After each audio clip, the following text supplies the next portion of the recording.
Hi there! In this video we're going to be burning a base body. So this is a method known as Shou Sugi Ban, which was originally developed in Japan thousands of years ago. And they would use it on their buildings to burn it, and it kind of acted as a finish. So it would stop the wood taking on too much moisture and going rotten, and it would also put off insects and creepy crawlies from munching on the wood as well. Comparatively recently it's become popular as a finish for guitars and basses, and it makes a nice alternative to staining the wood black, and it gives a kind of a different, more characterful look as well. So I like it for a kind of old, worn look, like a kind of relic kind of look. So that's what we're going to be doing on this base body. That's the kind of look we're going for. So before we get started, I would just say one word of warning. If you're planning on doing this on your own bass or guitar body, it's better to use a one-piece body rather than a multiple-piece one, so like a 2 or 3 piece body, just because the glue joints may open up a little tiny bit on you. I don't think you're going to cause any structural problems, but they may just kind of open up a little bit at the top and the back. And in which case you would either need to fill them then, or you might just want to live with it if you're going for that kind of worn look. It might not bother you with a little bit of an open seam at the top or the back. But I just thought I'd mention that just in case. We're working on a 2-piece body in this video, and I didn't experience anything like that, but I did pay special attention to make sure I never got that glue joint too hot. So it's just something to look out for. I would also say that don't do this on a neck either, because a neck's obviously got the fretboard joint on it, and the fretboard will probably shrink. So the fretboard will end up small, and then you'll have to file the frets and all kinds of stuff. So I just wouldn't bother on a neck, to be honest. But on a body, it's actually a surprisingly easy process, and there's not too much you can get wrong, especially on a one-piece body. So we're going to get started now and get cooking. So this is the base body we're going to be working on today. This is a 2-piece Alder body, and you can see it's got the double P pickup racks. It's got the Seymour Duncan quarter-pounders in this one. So this build was actually made about 10 years ago by a customer of mine who's also a good friend. And he went on a base building course, and this is what he made there. So he made it from scratch, started out with just a blank and made this.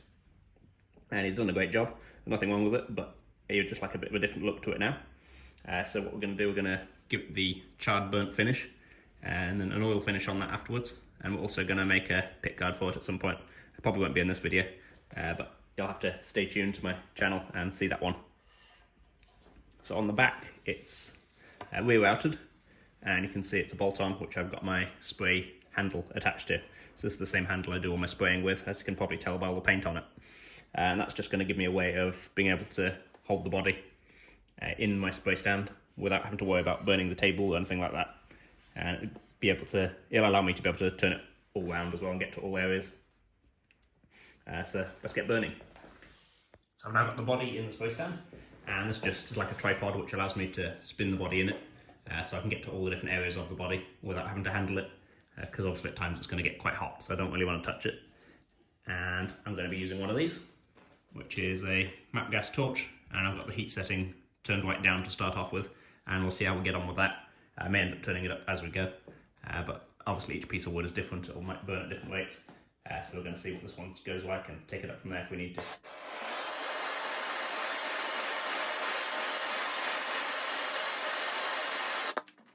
Okay, so we're going to turn it up a bit.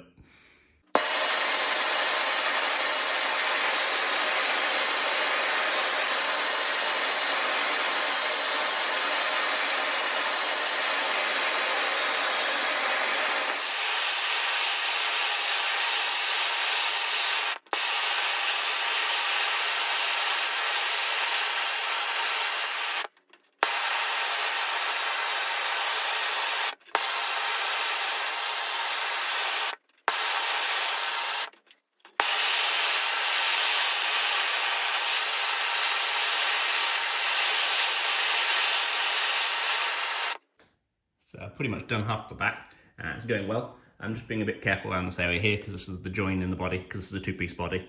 I don't want to overheat this area. I'm going to have to heat it and make it black because it's going to look wrong otherwise. But I don't want to overdo it just in case that could cause problems. I'm expecting it to open up a tiny bit anyway. I think that will happen. And that can obviously be filled in after, or sanded off. It's just a tiny little lip on it. But I'm just not going to get it too hot, and that should be fine. Obviously it's a rustic type finish anyway, so if you get the join looks a bit more obvious, it's not the end of the world.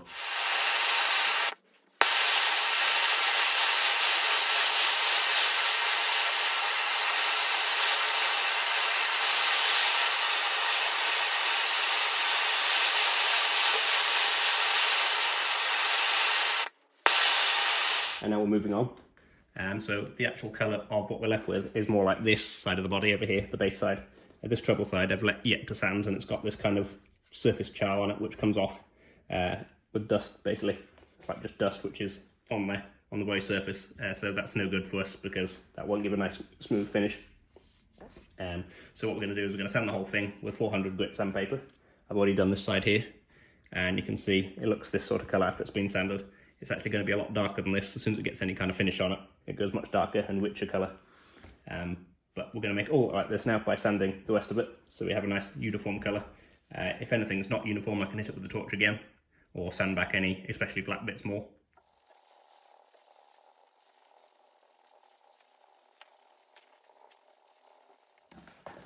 So that's the whole top sanded back. I've still got to do the forearm and around the edges as well. But that's the sort of colour we're going for.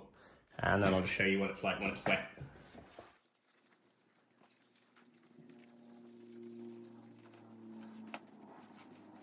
So you can see when it's wet it goes a lot darker, but it's still got these really nice kind of streaks going through it, these auburn colours.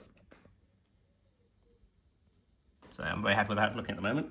I'm going to continue sanding the rest of it now, and then we're going to buff the whole thing with steel wool before applying oil finish. So because I'm always causing myself extra work and chasing perfection, I've decided to give it a second burn after rubbing it all back. So after doing all that rubbing back and the first burn, I burnt it again, and now I've rubbed it back again. So now here's what we're left with now, and I'm very happy with how it's looking at the moment, fortunately. So it was all worth it. And you can see we've got like more of a charred effect than we did have the first time around inside the grain, so the grains become more prominent. And I've also given this a scrub with some steel wool as well. I'll demonstrate that just now. That's given it a nice kind of smooth finish, and also it's taken out some of the soft grain from inside as well, so it made it more of a textured look, which is what we're going for because we want that kind of rustic old look with this one. So now we can get a oil finish on this next. So the scrubbing with the steel wool is just as it sounds, it's nothing kind of complicated to it.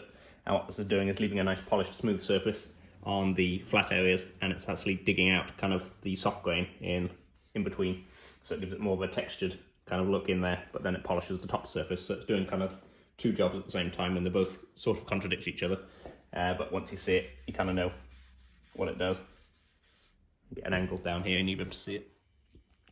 So you can see it just here, you can see it's got a nice smooth finish, but in the grain it's really brought the grain out a bit more, so it's taking that soft wood out of those areas. So we're now at the point where we can put our oil finish on. I'm going to be using Danish oil. I imagine it's not going to absorb so much oil as it would if it hadn't been burnt. I certainly noticed that whenever I wet this wood it's not absorbed as much, which is why they did it in the first place, the Japanese, why they did it to stop it absorbing too much moisture. So I imagine it's going to have a similar effect with the oil. It might need not so many coats. You'll also notice I've got these holes here. That's because I've made this pick guard template up. There's going to be a separate video on the pick guard. I'm going to use a leather pick guard for this space. So I've made this template, and that's going to be the shape of it. But for now we're going to be concentrating on the oil finish, so let's go ahead and do that. So as it's the first coat, we want to get plenty of oil on there, so I'm just going to literally just tip this on there carefully without putting too much. And I'll spread that bit around and probably do the other half, tip a bit more on the other half. You can see how much it darkens when that goes on. Right. And it is actually absorbing it more than I thought it would. By the time you get to the third coat or something like that, this will be just kind of floating around the surface rather than soaking straight in like this. That's looking really good. I'm loving the colour.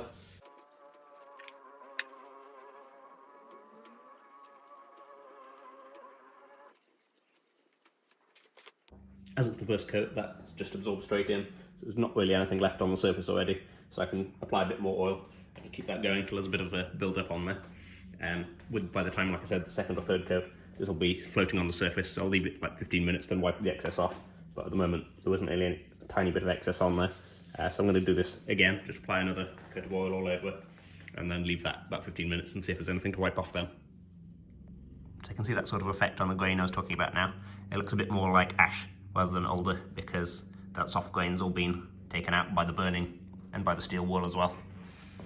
So it's got a really nice effect, and it's got these nice highlights going through it of the kind of auburny colours. But we're going to leave this video here now. This is just the first coat of oil. I'm going to continue to apply coats of oil to this, and you can check it out in a later video because I'm going to hopefully try and get one done on the leather pickguard, which the space is having. So by that point, we'll be finished the oiling process, and you can see what it's like then. That's it for this one. Thank you very much for watching. I hope you enjoyed the video. If you have, please do leave me a like. And if you have any questions on the process, feel free to leave a comment. I'll get right back to you. And if you'd like to see more content like this, don't forget to subscribe. And I'll see you on the next one. Thanks again for watching. See you soon.